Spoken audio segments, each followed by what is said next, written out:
Si le hacemos un análisis a la dinámica de crecimiento económico mensual de nuestro país en los últimos 15 años, vamos a ver que los efectos negativos que estamos viendo en la actualidad no son comparables con momentos en los cuales nuestra dinámica incluso presentó decrecimientos. Es decir, a finales del 2008, producto de los efectos secundarios de la crisis financiera global, nuestro país mostró en un mes como noviembre de ese año un decrecimiento del 1,3%. En julio del 2012, nuestro país mostró una tasa de crecimiento de tan solo el 0,7%. En julio del 2016, un decrecimiento del 1,4%. En esos 2 años explicados más por caídas o contracciones en precios internacionales del petróleo. Pero independiente de que en esos momentos se mostraron meses con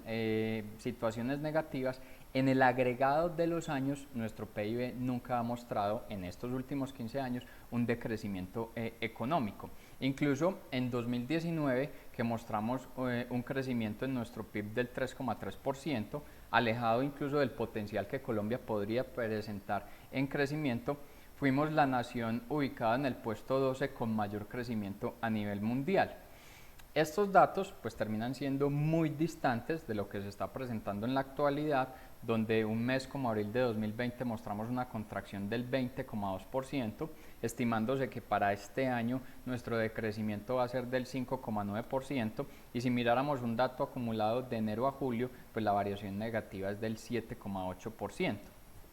Estos elementos, que son totalmente negativos y con un alto nivel de afectación, empiezan a mostrar un dato positivo que fue julio. Julio empieza a mostrar una corrección en esa dinámica de decrecimiento, explicado en parte por una reactivación en el gasto de los hogares. Incluso en estimaciones del Banco Mundial se afirma que las proyecciones de crecimiento pues van a ser menos nefastas de lo que se había estimado al principio, pero sigue siendo un escenario totalmente crítico porque tanto el gasto de las personas como el nivel de inversión de las empresas va a estar explicado por cómo evolucionan los contagios y los efectos secundarios que han traído o van a traer las cuarentenas. Todos los centros de pensamiento, independiente de este elemento de corrección,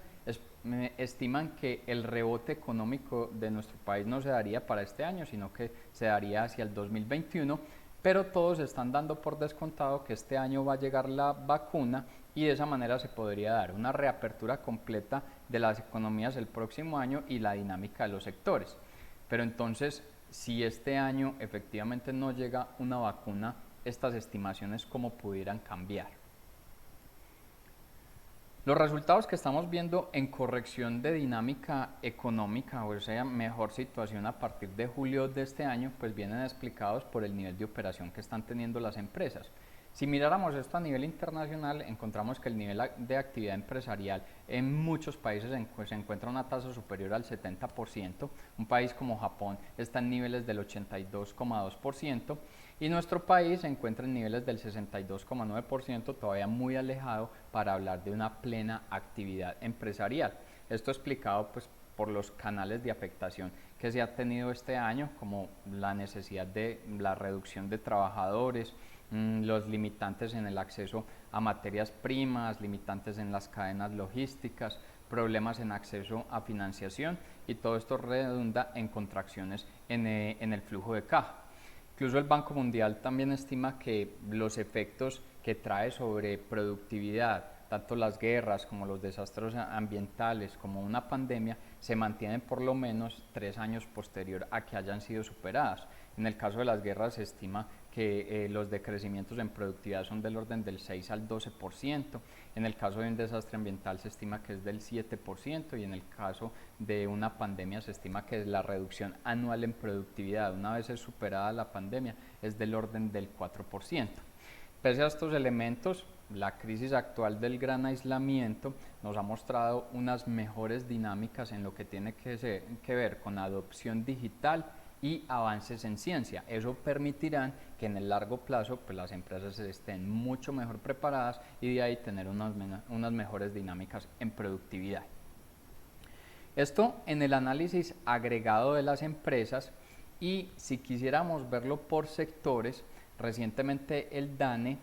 con ayuda del Banco Mundial, del BID y de la CAF, hizo una estimación, una encuesta denominada Pulso Empresarial, donde fue a más o menos 6.670 empresas en nuestro país para identificar cómo estaba el nivel de operación o la reapertura o la actividad de estas compañías. Los resultados mostraron que el nivel de operación se encuentra inferior al 20% en empresas asociadas a sectores como restaurantes, hotelería, entretenimiento.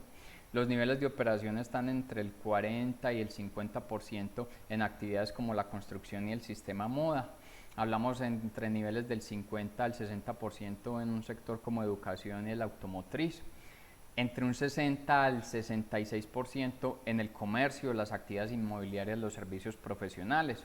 del orden del 70 al 76% en el sector de alimentos y de la salud. Ya hablamos de niveles entre el 80 al 85% en actividades de tecnología, telecomunicaciones, un sector plástico, un sector químico, y el más destacado es la actividad farmacéutica, que está en niveles de operación del 94%. Pese a estos buenos resultados, la CEPAL estima que entre julio y diciembre de este año se va a tener un cierre total del orden de 2,7 millones de empresas en toda la región, en toda Latinoamérica. Eso es más o menos el 19% del tejido empresarial formal de la región, y dentro de esas compañías el 90% terminan siendo microempresas.